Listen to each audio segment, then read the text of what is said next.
10 अक्टूबर 2017 हम सभी को याद होगा कि किस तरीके से राहुल गांधी ने बड़ोदरा की वो रैली थी और उस रैली में महिलाओं की धज्जियां उड़ा दी थी।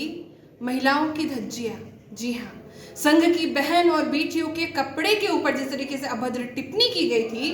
और आपको याद होगा रेणुका चौधरी जी जो कांग्रेस की वरिष्ठ नेत्री है, ठीक उसी कांग्रेस का प्रोटोकॉल के इरफान अंसारी इस जामताड़ा में ला करके चला रहे हैं। ठीक उसी प्रकार से यहाँ पे महिलाओं की इज्जत को तार तार करने पे ये इरफान अंसारी तुले हैं।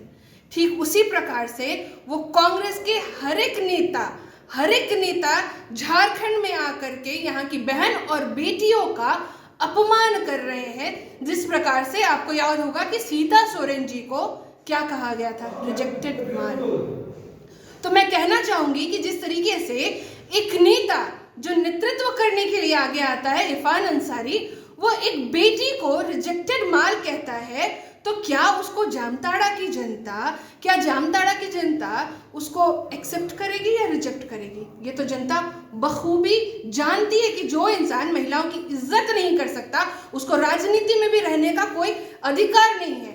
इससे भी बड़ी बात है, मैं आपको एक वीडियो दिखाना चाहूंगी आप सभी को।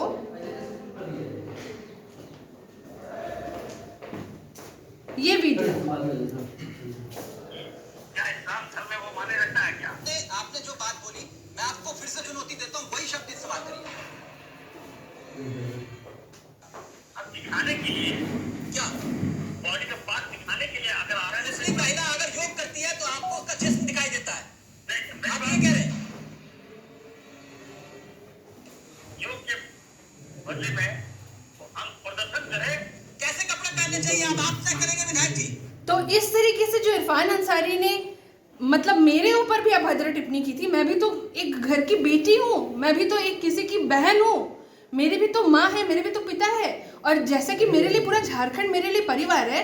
तो इरफान अंसारी ने ना आदिवासी बेटी को छोड़ा, चाहे वो सीता सोरेन जी हो, और वो कहते हैं मुसलमानों की हितैषी। आपने देखा ही होगा वीडियो में कि किस प्रकार से वो मेरे पहनावे में भी जिस तरीके से अभद्र टिप्पणी करते हैं। मैंने अभी तक 52 स्वर्ण पदक जीता है, 5 राष्ट्रीय पुरस्कार, 1 अंतर्राष्ट्रीय पुरस्कार जीता है। मैंने झारखंड का नाम रोशन किया, और जब मैंने झारखंड का नाम रोशन किया, उसको इरफान अंसारी इस तरीके से अपमानजनक टिप्पणी कर करके सोच रहे हैं कि वो मुसलमानों की हितैषी बन रहे हैं। मैं भी मुसलमान समुदाय से आती हूँ, तो वो किस प्रकार से मुसलमानों के लिए हित की बात कर रहे हैं? वो किसी प्रकार से ना वो आदिवासी भाई बहन के हैं, ना वो मुसलमानों के हैं, ना वो हिंदू के, वो सिर्फ स्वयं के हैं। वो सिर्फ खुद का देखते हैं, खुद का भला देखते हैं, इसलिए वो सिर्फ और सिर्फ कांग्रेस के ट्रेंड को झारखंड में ला करके रख दिए हैं और यहाँ पे बहन और बेटियों का अपमान कर रहे हैं। आपको याद होगा कि कंगना रनावत जी का कंपैरिजन उन्होंने सड़क से किया था, और मेरे वो संस्कार नहीं है कि मैं वो शब्दों को फिर से दोहराऊं जिस तरीके से उन्होंने सड़क को कंगना रनावत जी से कंपेयर किया था। इसके साथ साथ कुछ दिनों पहले का भी इरफान अंसारी का बयान होगा, आपको याद, उन्होंने क्या कहा था? कंगना रनावत जी झारखंड में आएंगी तो मैं उनको गले लगा लूंगा। तो आप सभी मतलब जामताड़ा की जनता ये तय करेगी कि क्या ऐसे नेता को आप लोग वोट देंगे? क्या आप ऐसे नेता के लिए आप वोटिंग करने जाएंगे जो इरफान अंसारी कहते हैं कि हमारे क्षेत्र में अगर, हमारे झारखंड में अगर कंगना रनावत आएंगी तो गले लगा लेंगी? कल का क्या उनका ठिकाना है कि अगर झारखंड में अगर वो जामताड़ा में अगर आप उनको वोट देते हैं और कल को अगर वो जीतने वाले तो है नहीं, अगर वो जीत भी जाते हैं तो अगर आपके घर में भी बहन और बेटियां हैं और घर में बहन और बेटियों को अगर वो गले लगाते हैं तो क्या आप बर्दाश्त करेंगे? क्या जामताड़ा की जनता बर्दाश्त करेगी? कतई नहीं बर्दाश्त करेगी, क्योंकि ऐसे नेता बहुत बड़बोले नेता है और इनको मजा चखाने की बहुत जरूरत है। जिस नेता के ऊपर आप देखेंगे इतने सारे क्रिमिनल केसेस हैं, क्या इनको हक और अधिकार है जनता का प्रतिनिधित्व करने का? क्या ये झारखंड के जामताड़ा का भविष्य लिख सकते हैं? अगर ये लिखते हैं ना जामताड़ा की जनता का भविष्य, तो आज जामताड़ा शिक्षा के लिए जाना जाता, आज जामताड़ा महिला सुरक्षा के लिए जाना जाता, आज जामताड़ा अच्छे स्वास्थ्य के लिए जाना जाता, ना कि आज जामताड़ा साइबर क्राइम के लिए जाना जाता।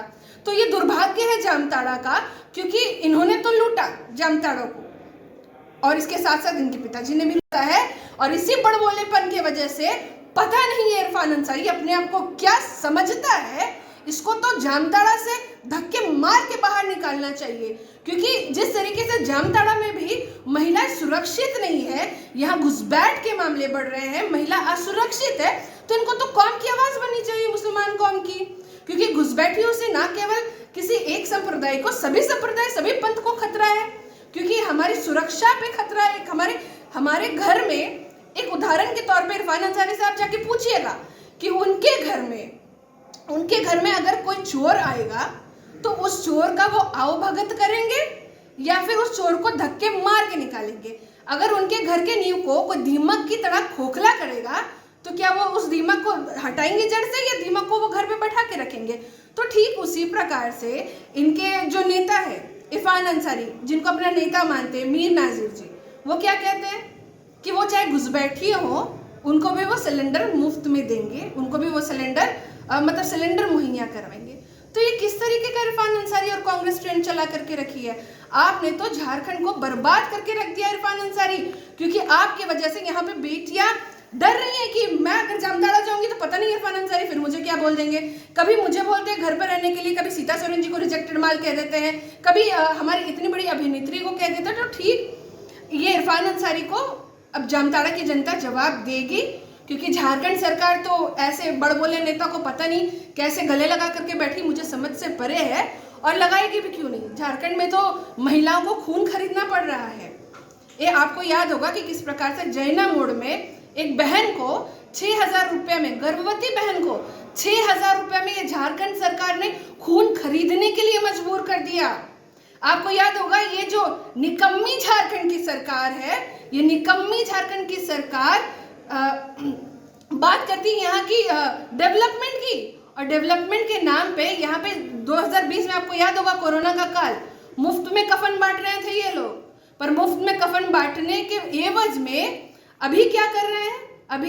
अभी हमारी एक बहन को, एक आदिवासी बहन को अपने लाश मृत शरीर को छुड़वाने के लिए क्या करना पड़ा? घर का पूरा सामान बेचना पड़ा। इसके साथ साथ और मैं आपको एक बार और याद दिला दूं कि आपको याद होगा कि किस प्रकार से धनबाद के एक अस्पताल में लाश को चूहों ने कुतर दिया, किस तरीके से। और 90% झारखंड में जितने भी थाने हैं वह महिला उप निरीक्षक नहीं है। झारखंड सरकार इतनी बेहोश पड़ी है कि महिला आयोग तक का गठन नहीं है। अभी कल्पना जी आएंगी यहाँ पे सभा करने, उनसे पूछिएगा, भरे मंच से तो आप अपना रोना रोते हैं, पर एक बार भी रूबिका पहाड़िया के लिए आपकी आंख से आंसू निकला? दुमका में हमारी बहन के साथ बलात्कार हुआ, आपके आंख से आंसू निकला? उनसे पूछिएगा कि क्या गलती थी एक नाबालिग बच्ची की जो बंगाल से इस झारखंड में आई थी पाकुड़ की तरफ, उसके साथ जब गैंग रेप हुआ, उसकी क्या गलती थी? कल्पना जी से ये भी पूछिएगा, जब एक बहन को, आज के समय में एक बहन को सदर अस्पताल रांची के बाहर में अपने शिशु को जन्म देना पड़ गया, तो उसकी क्या गलती थी? जामताड़ा में उनके नेता जब गाली गलौज और बदतमीजी करते हैं इरफान अंसारी, तब ये कल्पना सोरेन जी का मुंह क्यों नहीं खुलता? अगर आज कल्पना सोरेन जी जामताड़ा आ रही है, आज कल्पना सोरेन जी यहाँ आ रही है, तो इरफान को लात मार के स्टेज से नीचे गिराए, क्योंकि ये वही इरफान अंसारी है जिसने महिलाओं की इज्जत की हमेशा धज्जियां उड़ाई है, और यहाँ जामताड़ा की जनता इसकी धज्जियां उड़ा करके इसको यहाँ बाहर फेंकेगी। क्योंकि आपको पता होगा 2021 में सबसे ज्यादा 1425 बलात्कार के केसेस आए हैं। प्रति घंटा, हर 6 घंटे में एक बेटी के साथ बलात्कार होता है। और यहाँ पे मंच में राजा रानी की सरकार क्या करते हैं?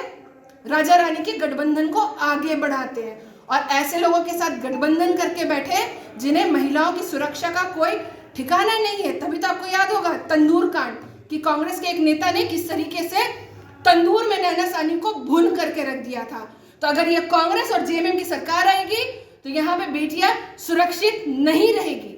तो हम सभी को, सभी जामताड़ा के भाई बहनों को एकजुट होना है, क्योंकि ये इरफान अंसारी सिर्फ ढोंगी है। ये आएगा मुस्लिम भाई बहनों को बरगलाएगा कि हम आपके हितैषी है, ना ये हिंदू के हैं, ना ये मुस्लिम के हैं, ना ये सिख के हैं, ना ईसाई के। इरफान अंसारी स्वयं के हैं, और जनता निर्णय लेगी, और इस इरफान अंसारी को जामताड़ा से लात मार के जलेबी की फैक्ट्री में भेजेगी, और यही इरफान अंसारी अपने सैम अंकल के साथ बैठ के जलेबी बनाएगी। डोंट वरी सर, घर आपको टाइम पर मिलेगा। और ऐसा मिलेगा कि आपकी उंगलियां भी बरतेंगी। ये देखिए सर, A1 क्वालिटी का सीमेंट लगा रहा हूं मैं।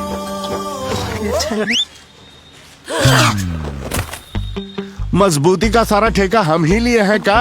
अरे बॉडी विदाउट स्ट्रॉन्ग बोन किस काम का? देखिए,